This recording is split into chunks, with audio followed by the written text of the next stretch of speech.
Hi, welcome everyone to our Zoom webinar on emerging technologies and skills you need to thrive in the IT industry moving forward. Brought to you by Dell Technologies and Netcom, distribution partner of Dell Technologies in Brunei.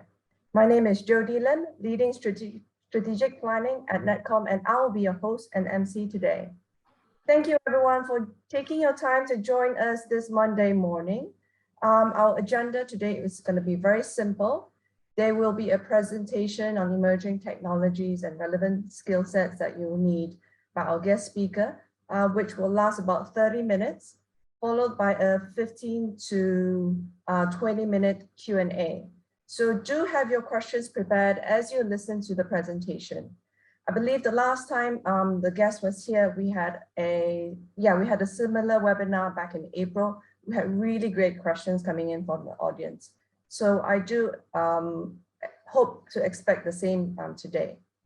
After the Q&A, we will end the webinar with a quick lucky draw. So on to the topic. If you're looking to secure a job in tech, it's helpful to acquire relevant skills, right? So with the exciting and new technologies coming up from AI, machine learning, blockchain, cloud, and 5G, we are just at the beginning of unprecedented change. Emerging technologies and methodologies are disrupting every layer of the traditional IT stack. So new types of skills will be required. And as you are just in the beginning of your career journey, the opportunity to understand and also deploy these emerging technologies can really put you in the driver's seat for your own career. So without further ado, allow me to introduce our esteemed speaker of the day, Mr. Aaron Patterson. Aaron is a principal engineer and chief technology officer lead at Dell Technologies across the Asia Pacific and Japan region. He's been with Dell Technologies since 2006 and has been in his current role for about 3 years now. He's an experienced leader, mentor, and speaker, working to improve outcomes leveraging emerging technologies. He has a team of about 20 field CTOs across the region, and they essentially come up with solutions for customers in all types of industries who are dealing with the most challenging environment to realize their digital transformation goals. Skilled in IT, business and startup strategy, data center, software as a service or SaaS, and storage area network, right? Outside of his role in Dell Technology, Aaron is also an angel investor, mentor, advisor in the startup and SME space in New Zealand. Aaron is also passionate about experimenting with tech, riding his motorbike, and also staying active with outdoor activities. Welcome, Aaron, and thank you for taking your time today to join us via Zoom from New Zealand for the second time this year. Oh, thank you very much, and what an introduction. That's fantastic, thank you. I don't get to spend quite as much time riding my motorbike as I'd like to, but yeah, New Zealand feels a very long way away from the rest of the world at the moment, but it's kind of part of the environment that we're working within. So I'm delighted to be able to join you today. Thank you. Well, thank you for joining us. Well, I guess if you're ready, maybe we could get started. Yeah, sure. Yep, absolutely. So Daryl, perhaps if you could stop sharing, I'll share my presentation. So what I thought I'd do, I mean, really this is designed to be a bit of a discussion with you. You're coming, through your university career. You're getting to, to the point of deciding, what you want to do after university and what perhaps skills are going to be relevant to that. What I thought I would do is sort of kick that discussion off is to talk a little bit about the emerging technology landscape in sort of correspondence to what we see happening in the wider world. So we do a lot of research with other agencies. So my role is kind of along with what we call our Office of the CTO. So I represent the Office of the CTO here in Asia Pacific and Japan. Our Office of the CTO do what we call Horizon 2, Horizon 3 research. So Horizon 2 research is really sort of technologies that you'll expect to see as products in the next kind of 3 to 5 years. And Horizon 3 research is more pure research, which we often do alongside and with universities and other research institutions to look at what the emerging landscape looks like in the next kind of 5 to 10 years.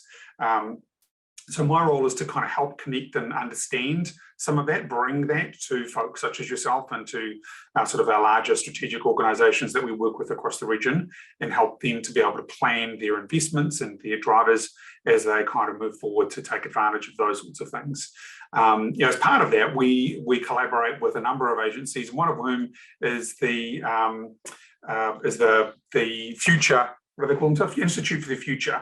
And we've kind of done some joint research with them around what the future will look like in 2030. So I thought it would be interesting to run through a little bit of what we see in terms of the way that we as people will be, living in and consuming services from the world. Also how we'll be working within that kind of environment. So what sort of jobs will be around, what sort of skills will be required, how do we see that evolving? And then we'll talk a little bit about the emerging technology trends that really underpin some of that future, and how we see that kind of coming about. And really there are amazing changes on the horizon. So if we look at the pace of change throughout the last kind of 20 or 30 years, that pace has been increasing rapidly. And what we will see over the next decade and into the future from that is a massive change in the way we live our lives, and the interconnectedness between ourselves and technology, and the technology that works alongside us and we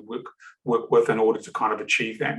Now, as I think Daryl and Jeff mentioned a little bit earlier, we have the Q&A function, which we're capturing questions through that kind of allows us to be able to keep track of it. You're also welcome to ask things in the chat. I'll try to keep track of that, but it does scroll quite quickly as people tend to say things. Whereas in the Q&A function, we can sort of hold the questions and answer those kind of either as we go through, or once I've finished this sort of initial piece, I guess we can move into much more of a Q&A kind of function. So looking forward to that. So the first kind of shift that we see is really in this connection between the reality and what we call sort of cyberspace, or the technology. We've seen this happening for a little while, where we're starting to use mobile phones and interconnected devices like personal assistants, Google Home, Amazon Alexa, those sorts of things in our day-to-day lives, and also in our work lives, starting to leverage some of these. We'll see this happen more and more. And really, this is a drive towards changing technology to work in the way that we work, rather than changing the way we work to fit with the technology. I don't know about you, but I've certainly struggled to teach myself to touch type over the years. And certainly typing and using a mouse, it doesn't really come naturally to us. It's not the usual way in which we interoperate and interconnect with each other or with the world around us. We're much more comfortable using language, using symbology, using our hands, using these sorts of things that we tend to intuitively interact with the world around us. And what we will find is that more and more of the technology that we interact with will be tuned to operate with us in those ways. So we see more and more of that happening. Some of that will be happening with VR and augmented reality and what we're calling extended reality, but some of it will happen through the traditional interfaces that we know, but in a way that's much more connected with the way that we kind of want to work with that. The second big shift that we see is that as technology becomes comfortable with working in our world, we will start to see connected mobility and what we're calling sort of networked matter. So I think we've all seen the advances being made by Tesla and other autonomous vehicle manufacturers driving towards autonomous driving and autonomous transfer of goods and services around our cities. We'll also start to see, and you saw in the video kind of earlier, robots working alongside us throughout within our factories, bringing raw materials and goods to the factory line to be consumed and used. And as robots become better at understanding, we'll see drones autonomously delivering things to our doorsteps and to be able to transfer things through cities. And really, that's about technology getting a better understanding of using LiDAR and augmented reality and things like optometry inferencing to be able to see the world and make decisions based upon that, to be able to make good decisions about how to work through our environment. We'll be able to use those to get ourselves from place to place. Often, so my children are sort of 17, 18 and 21, and I often sort of joke with them, they'll be the last generation really to have driver's licenses, and you may be as well, right? So certainly as we move forward, we don't expect to be having our own vehicles to do things. We're looking at systems where we leverage pools of vehicles to be able to get from place to place, and to use those as needed rather than having to own and maintain and look after those sorts of things on our own. So it'll make a big difference to the way that we connect cities and people, and the way that we connect supply chains and logistics to be able to work in that kind of manner. And that sort of moves us towards this concept of digital cities or sentinel cities. We've been working with a number of cities. So Singapore is one city we've been working with, as well as in Vietnam, we've got a number of digital cities, and around the world, there's a few in the US and other places like Amsterdam and in Europe, etc., where we're starting to drive this sensor-based understanding of the interconnected services that make a city work. This is becoming more and more important because we're seeing a continuing sort of migration from rural elements into urban centres. So we as humans are collecting and connecting together inside of cities, and we're starting to see the traditional services around healthcare and traffic management, policing, as well as rubbish collection and those sorts of things, starting to get better instrumented and better connected. So we're starting to use, like in Singapore, we've got in our briefing centre a smart wall with all of the interconnected traffic lights and sensors and so forth displayed in smart maps, where we can see incidents as they occur, whether that be a broken glass that needs to be cleaned up, or whether it's a crime in progress or someone being transferred between hospitals that needs prioritization of the traffic system. We can see all of those things in real time and see how the city responds to that, to be able to allow some of those functions to be connected and to kind of maintained. And that's all driven by the data that we're collecting and driving that through these augmented reality models to be able to predict what the services will be as we move forward. It'll make our cities more pleasant to live in. It'll make our cities more able to respond to our needs and to be able to surface those needs as and when we need to. We've seen a number of cities starting to distribute like digital dashboards onto your mobile phone, so you can interact with the services that they provide directly, and we'll see that sort of trend continuing to drive some development in this area. And alongside that is this concept of sort of agents, where our ability to interact with these systems at the moment is really governed by our ability to be able to use these interfaces. We've kind of transformed from using keyboards and screens and using mobile phones, etc., even smartwatches to be able to interact with some of these sorts of things. But we're going to start to see personal agents that act on our behalf, kind of operating with the policies and preferences that we have to be able to sense when we're going to need them and to be able to automatically interject on our behalf to be able to make those decisions. So, buying, pet food, or buying, food for the household, engaging us with events that might be going on around the city, understanding our preferences to what we'd like to use our free spare time for, being able to automatically, get us appointments for hairdressing, haircutting, or healthcare, whatever that might be, but really kind of acting on our behalf in that world of a digital connected kind of capability. And that's really going to lead to this sort of interconnected world in which most of the consumers of services are going to be robots themselves. So at the moment, we've sort of designed many of our systems as though people are interacting with it, whether that be websites or portals where we're buying goods or shipping goods or consuming information, and we've designed those to be very friendly to humans to use and to interact with, and we've scaled our systems to be able to respond to the growth and traffic that's generally driven by humans. Well, now that interaction component is actually going to be our agents or our robots that are working on our behalf. So a lot of those systems in which they interact with will be driven through APIs rather than needing to be driven through these portals that are very visual and very tuned to the way we want to work.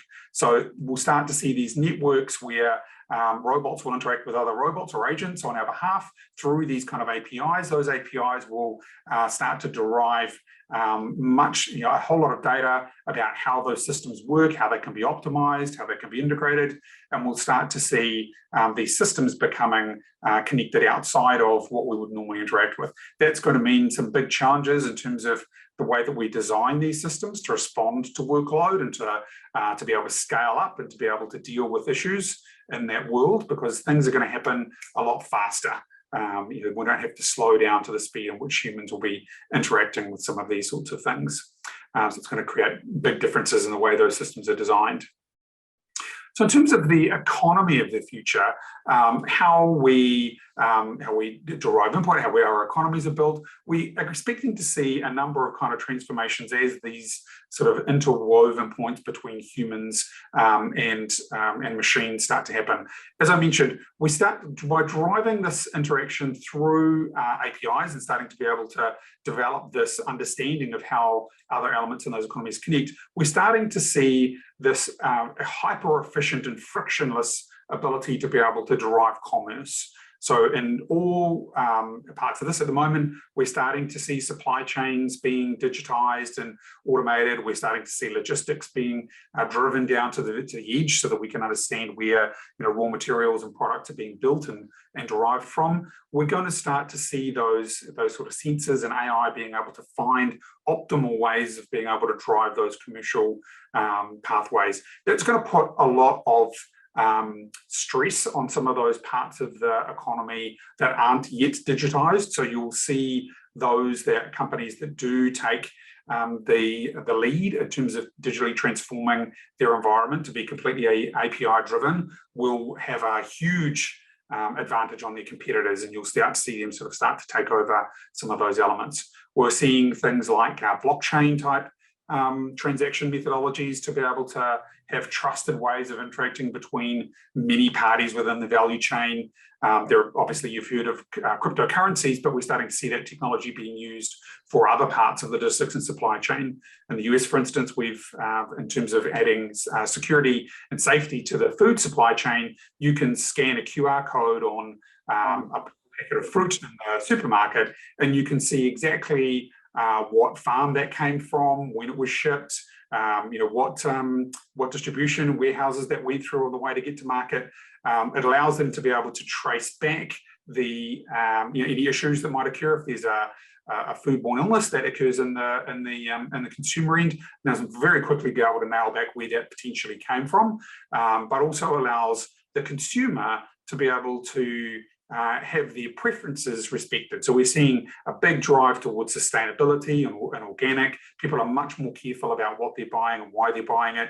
They want to see their values expressed in the providers of those products. So they want to be able to trace that back and to be able to make choices depending on, potentially, was it a fully electric, sustainable and climate aware supply chain that be able to deliver that to the store, or were the supply chain still using diesel trucks and those sorts of things, and be able to make choices based upon the potential carbon footprint of how they're consuming those sorts of things. So we're starting to see these kind of supply chains driving this new mode of autonomous commerce. And with having that information at every point along that value chain, it allows us to very accurately predict how much production we're going to need of particular elements. And it really leans towards this concept of hyper-personalization. I do quite a lot of work in the manufacturing space and smart manufacturing. And really, potentially, especially over these last couple of years with COVID, there have been massive issues and disruptions to the logistics and supply chain, and many manufacturers who have centralized their manufacturing capability, relying on these supply chains that have been able to deliver them raw materials in the past and being able to take their finished products and be able to get them to market in a known sort of time frame with a known cost, are no longer able to do so.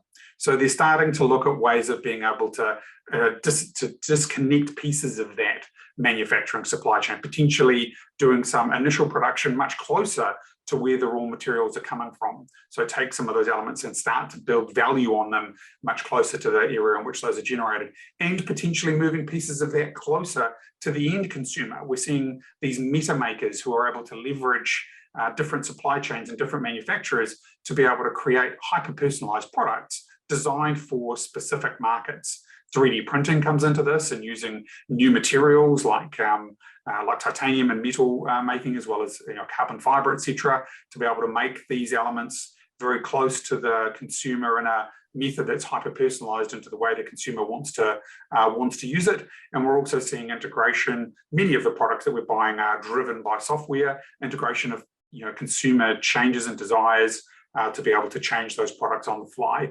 Here at Dell, we've been doing that for a number of years. Many of our storage appliances are pretty much software based in a hardware appliance, and being able to deliver updates to that with deduplication and replication tools and technologies after the consumers bought them and they've been implemented, and be able to deliver those afterwards is a huge benefit to our consumers and to our kind of capability.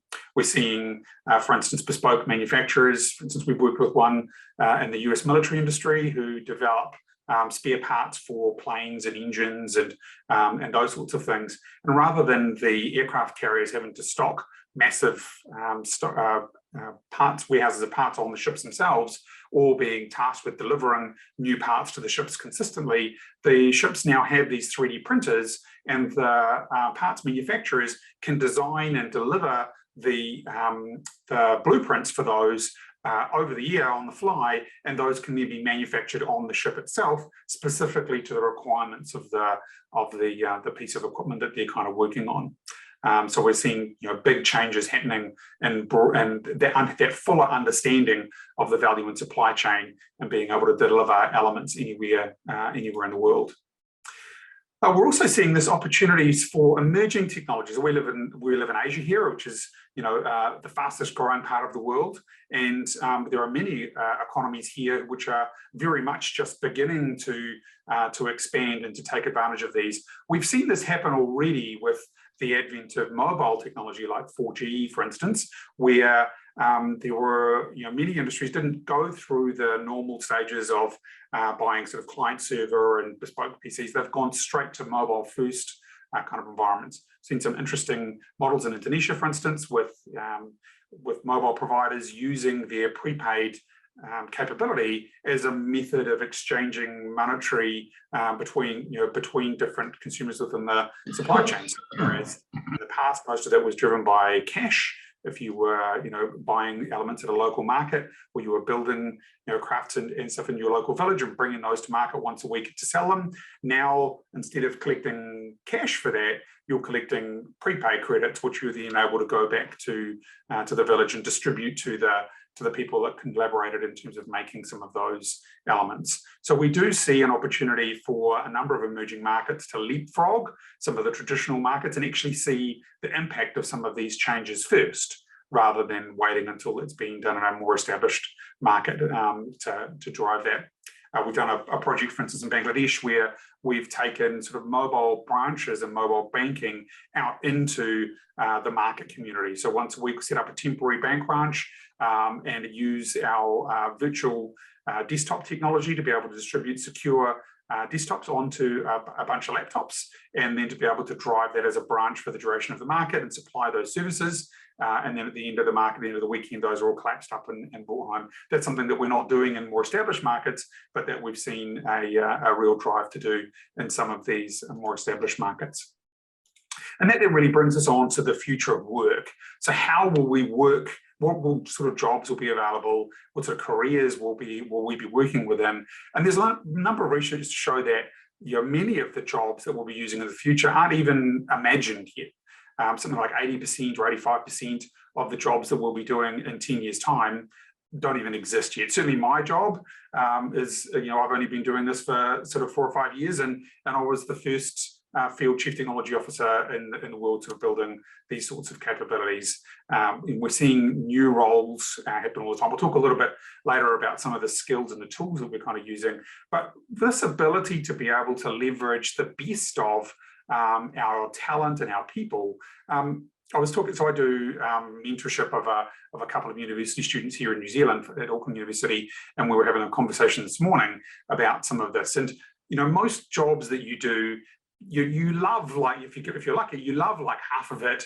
You like kind of another 20% of it, but there's a whole bunch of it that's really you don't enjoy at all, right? I mean, I went through a big change over these last couple of years. So my role, before COVID was really traveling around the region, meeting with people like yourself in person, driving some of these events, presenting, moving on to another country and doing same thing again, working with executive teams and with our teams to be able to drive that. Well, clearly that kind of couldn't happen anymore in this environment.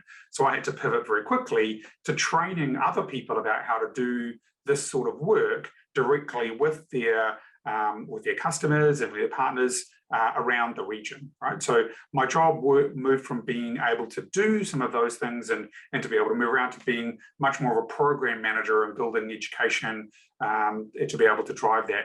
Now, I love this sort of interaction and working with people directly. I'm not so great at program management. No one would ever attest that I'm a great project manager. I suck at that side of things.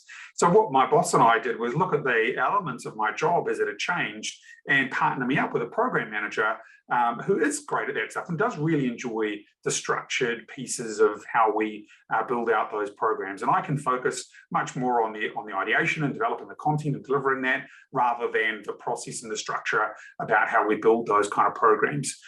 Moving forward, we will see even more opportunities to be able to take some of those pieces of our job that we personally don't necessarily excel at and leveraging technology to be able to augment the things that we do to be able to drive change in those directions.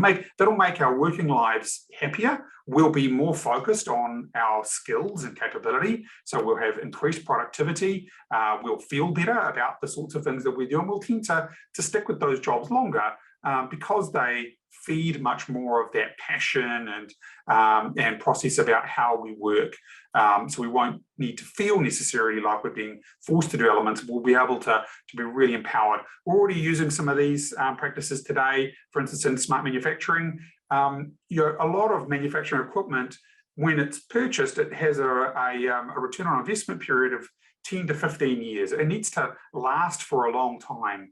And as those pieces are coming up for replacement, they're being replaced with machinery that's heavily instrumented and automated. It's got a number of different interfaces and stuff that traditional engineers aren't necessarily trained for and don't necessarily how to understand how to drive that. Many of the specialist technologists who've designed and maintain some of that equipment are no longer able to travel to get to these plants to be able to undertake the maintenance that's required. So they're having to engage remotely via some of these augmented reality and virtual reality systems. So on-site engineers can walk around the factory and integrate and work with a piece of equipment, and literally these engineers in Germany or Japan or wherever that particular piece of equipment came from can see what they're seeing and can guide them to be able to operate on the machinery in the same way that they would have done were they there kind of in person.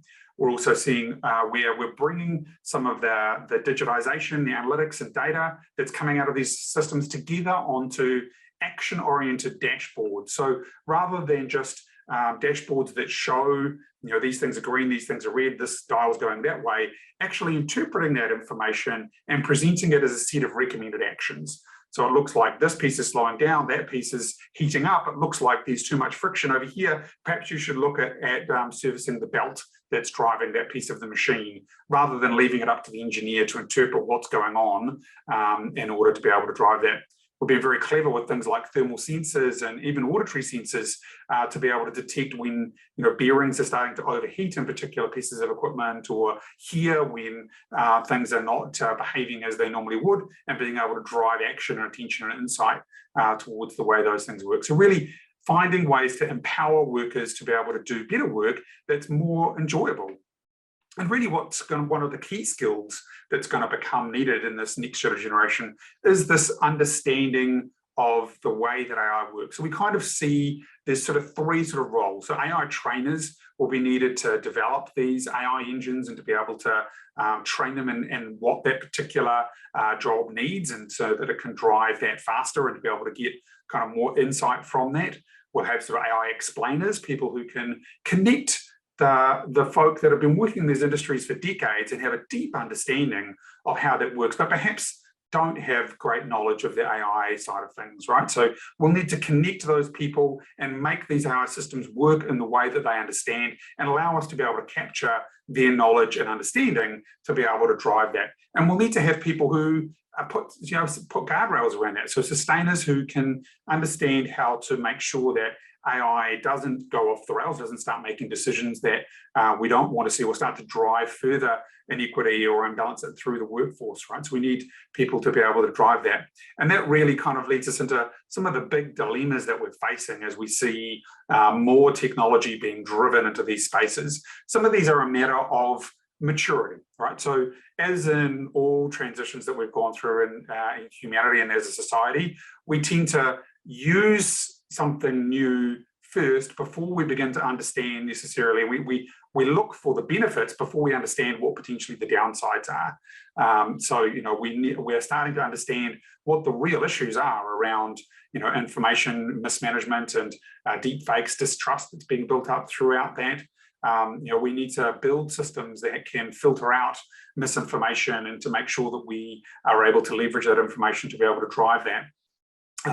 We're seeing people sort of unconsciously give away their privacy, and really only after the fact, once they realize how this information is being used and how much knowledge some of these systems can gain about your personal life, your decisions, etc., and how that knowledge is being used to market goods and materials to you, they start to understand that actually maybe I wasn't so comfortable with that amount of information being shared around that. So we've got some big challenges that we need to solve here, and these are the areas where you'll be working as you move into industry to help us solve some of these big challenges, to allow us to be able to drive more of this technology into the marketplace, to be able to gain those benefits without necessarily giving away some of these kind of challenges.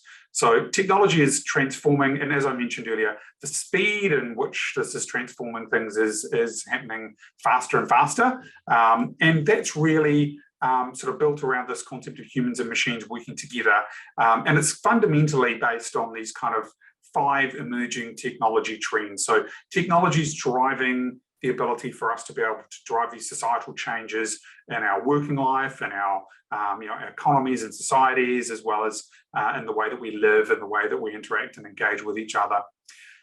So the first one of those that we've kind of been focusing on is this method of how we interact with technology. So this immersive and collaborative computing capability has changed quite a bit. So we're, traditionally we used to go to computers in order to be able to do the work that we needed and to engage with them. We've now taken that portable with mobile phones and smart devices, etc., being able to kind of come with us. The next phase of this is really, as I mentioned, this sort of augmented and XR kind of capability where technology will interact with us in our daily lives and will bring itself to us as we need it in order to be able to drive the next change of the elements that we're working with. It's going to really change the way in which we work. We've got some labs set up at the moment where we are starting to use sort of automated projectors in meeting rooms to be able to display different people from different places and to be able to connect and collaborate on documents that are projected onto the desks in front of us or onto the screens, and really the ability to be able to interact with those the way that's natural to us. So being able to dictate updates to documents, going, oh, yep, that clause sounds good, but I think we should add to it that we need to be aware of this, and having that being able to typed into the document as you're looking at it, or being able to pick up slides and move them around in the slide pack on the fly, with everyone collaborating and connecting on the same documents together.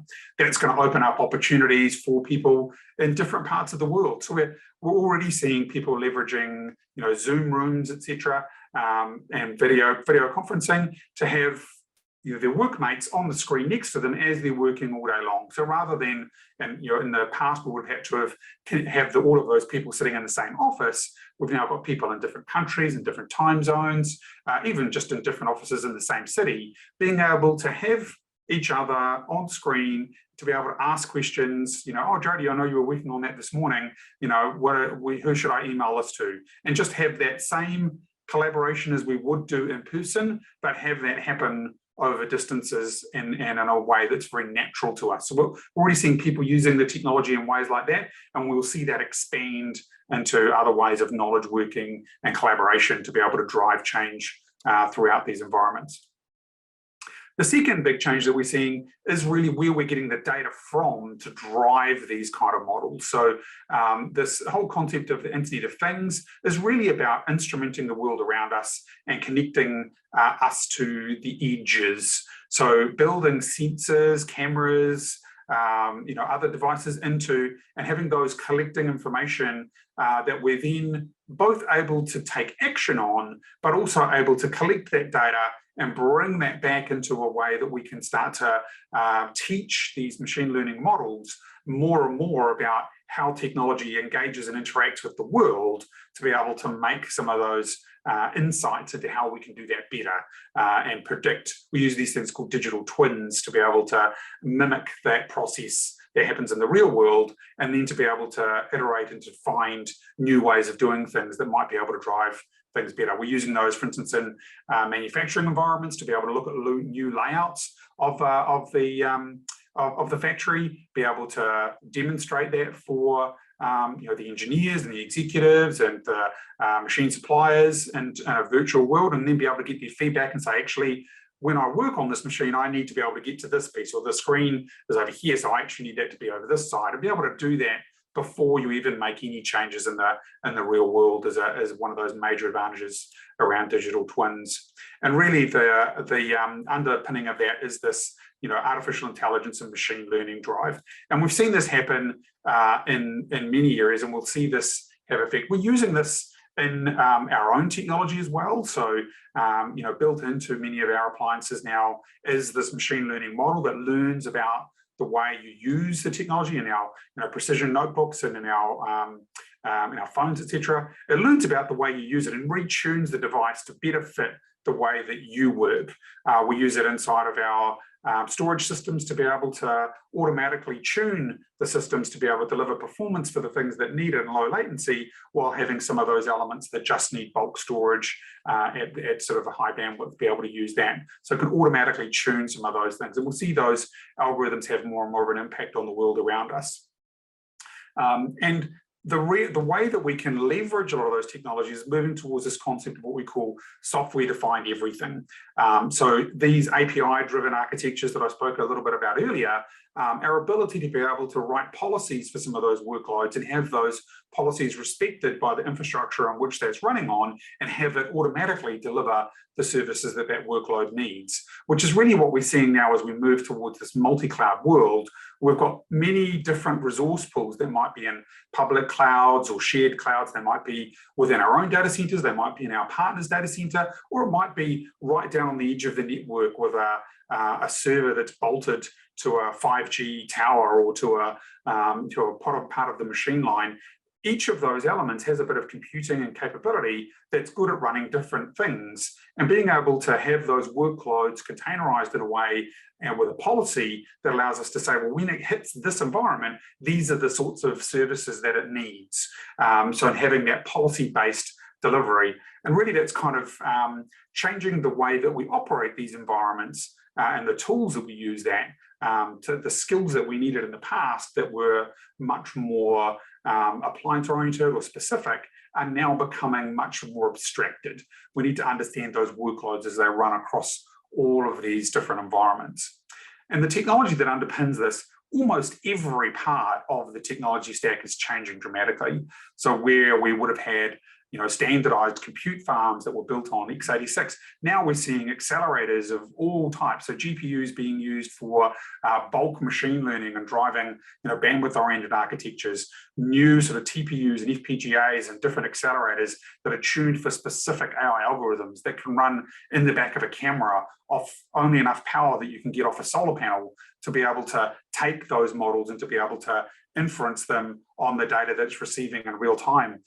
Media that was based on hard drives and SSDs, is now moving towards non-volatile memory and storage class memory, where we can run at compute speeds. And even the next generation of this that we're working on is around carbon nanotubes, which are even faster than the technology we've got today, and opens up this opportunity to use memory-centric computing, which is going to completely flip on its head the sorts of algorithms that we can do in the way that we build operating systems and the way that we amalgamate these types of infrastructures together to be able to drive that.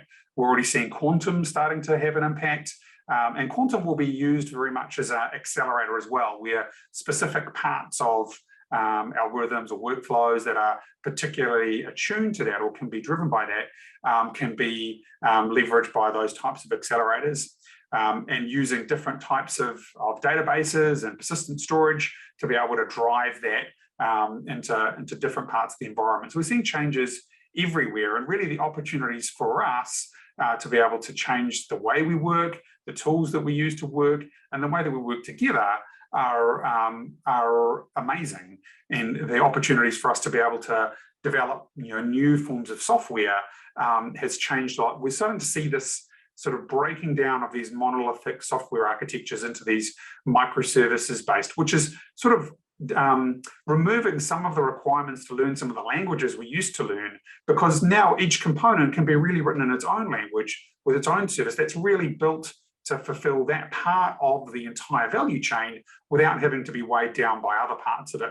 And each of those pieces are connected through APIs, and they can individually scale and grow or have individual resilience or reliability. And that's allowed us to break down this concept of very large changes, this sort of install mindset where we might make a new version update once every 2 years sort of thing, to now where we can deliver those changes constantly. The very best organizations will do this every 7 minutes or so, and being able to deliver many, many small changes rather than delivering these kind of large changes. And the teams in which we work in to do this sort of development are using new methodologies like Agile, where they're able to quickly turn around these changes within a week, have much more connected ways of working together in ways that are much more human-centric, to be able to deliver small pieces of functionality consistently and to be able to drive the business forward in the way that the business is using some of these kind of capabilities. So business is now much better connected to IT, has got a real voice in the way that IT is creating and delivering value.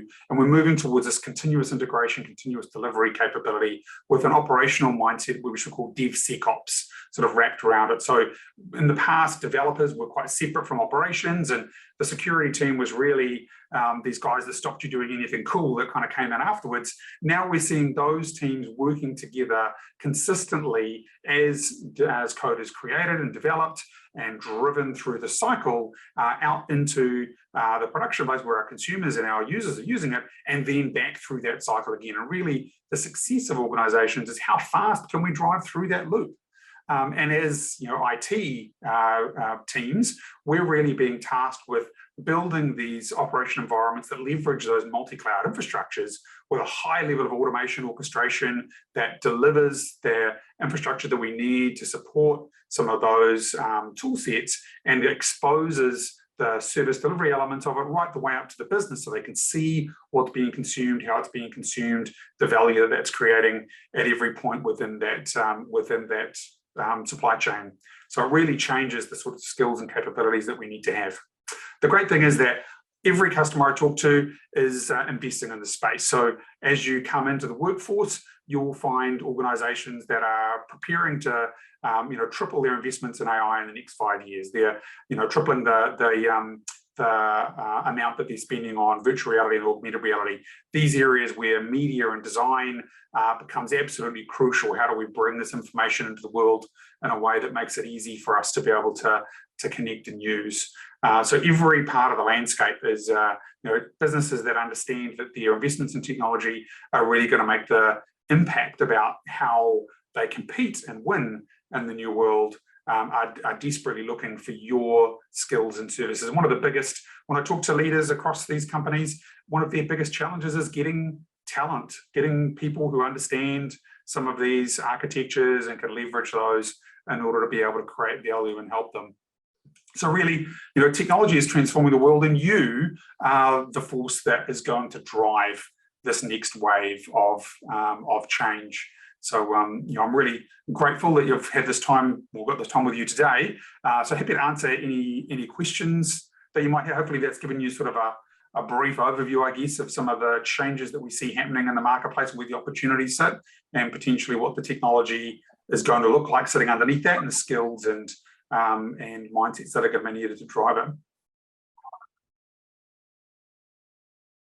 Thank you, Aaron, for that insightful presentation. It's very clear that, to make an impact in this sector, staying up to date with the latest technology is a must. And of course, having this active learning and keeping a pulse on the industry and tech will really help you in that process of building and developing your career.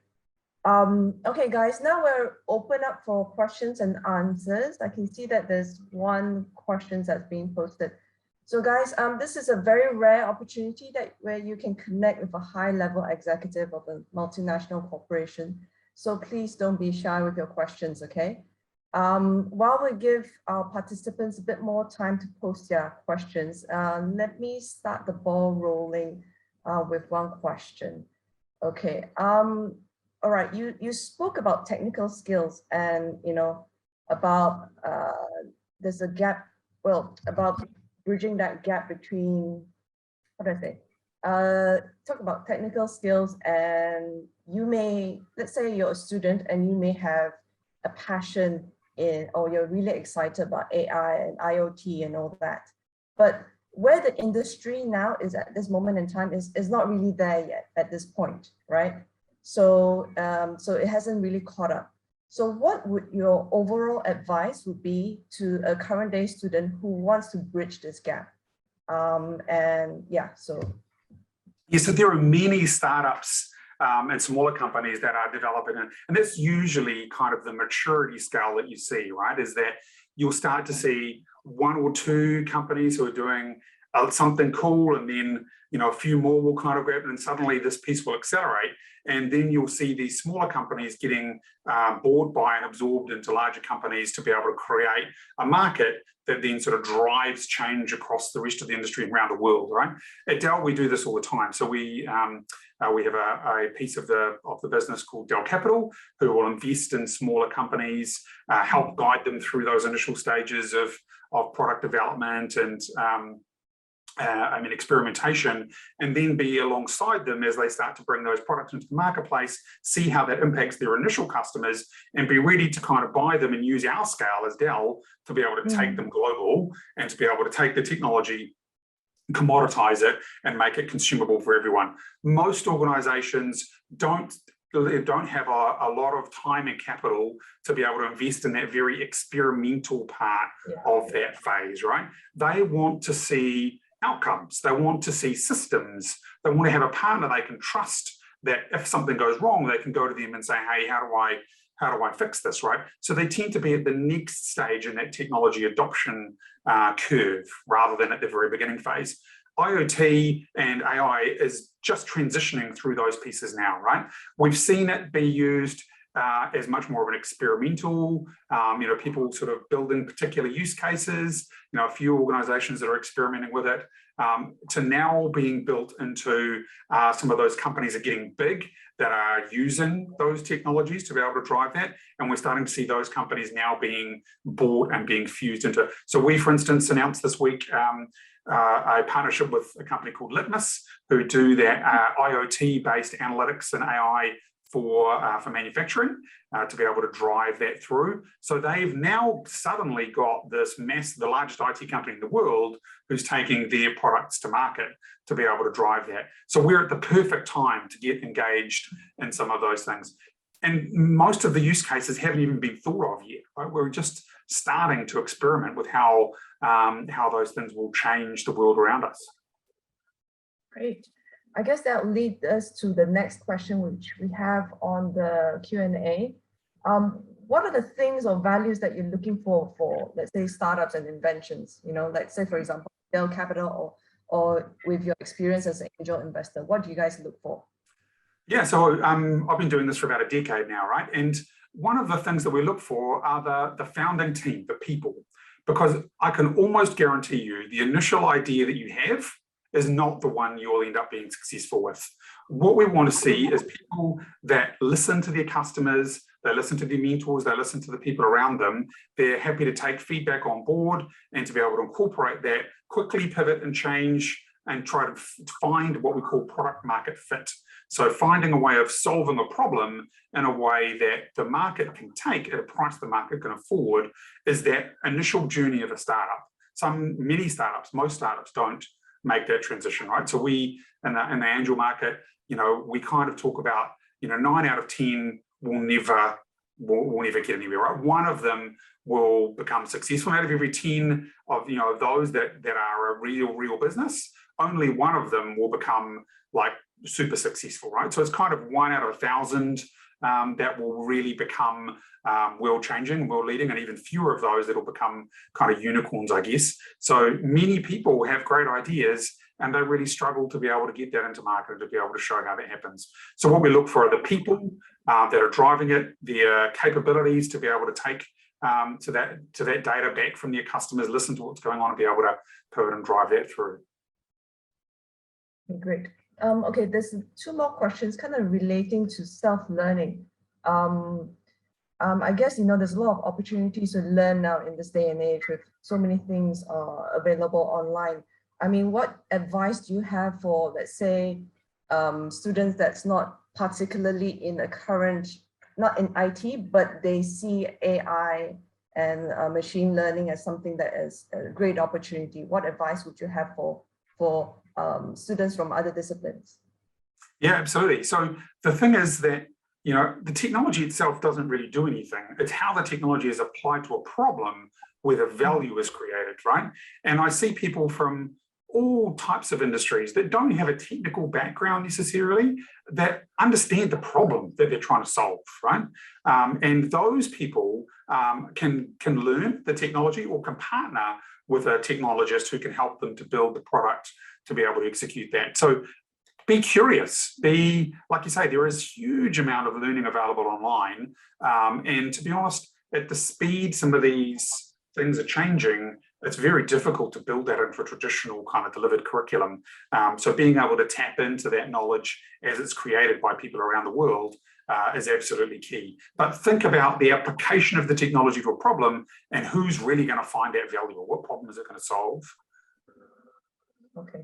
I'm very mindful of the time. I guess I'll just have one more question. Let's see now. Oh, there's a lot of questions now rolling in. Okay, I have one. There is actually a lot of opportunities globally, right? So, and the opportunity to work remotely is certainly there now, especially with Dell Technologies and also many multinational corporations, indicating that it is something that's going to be continuing and will continue to stay. So because there may be limited number of jobs that's kind of coming online in Brunei, what advice would you have for our current day students in relation to helping them get prepared to compete in this global arena of remote working? Absolutely. So most of the startups that I work with have teams all over the world, right? So they'll have teams in Eastern Europe and in Asia who are building, maybe the Asian team's building the software, Eastern Europeans are building sort of the hardware that wraps around the solution, and they're selling the solution into America, and they're a startup based in New Zealand, right? So the opportunities are not bound by where you happen to be. Even, large corporations like Dell, which traditionally would have said to do, this Asia Pacific role, I would have had to have been based in Singapore 5 years ago, right? That's the rule. That's just the way things were done. Now, it no longer has to be, right? We can tap into the right talent in the right place to be able to deliver this globally. So, yep, you have a global marketplace. You're not restrained by what the opportunities that are in front of you in Brunei, and we're excited to have you, being able to have your impact on the world.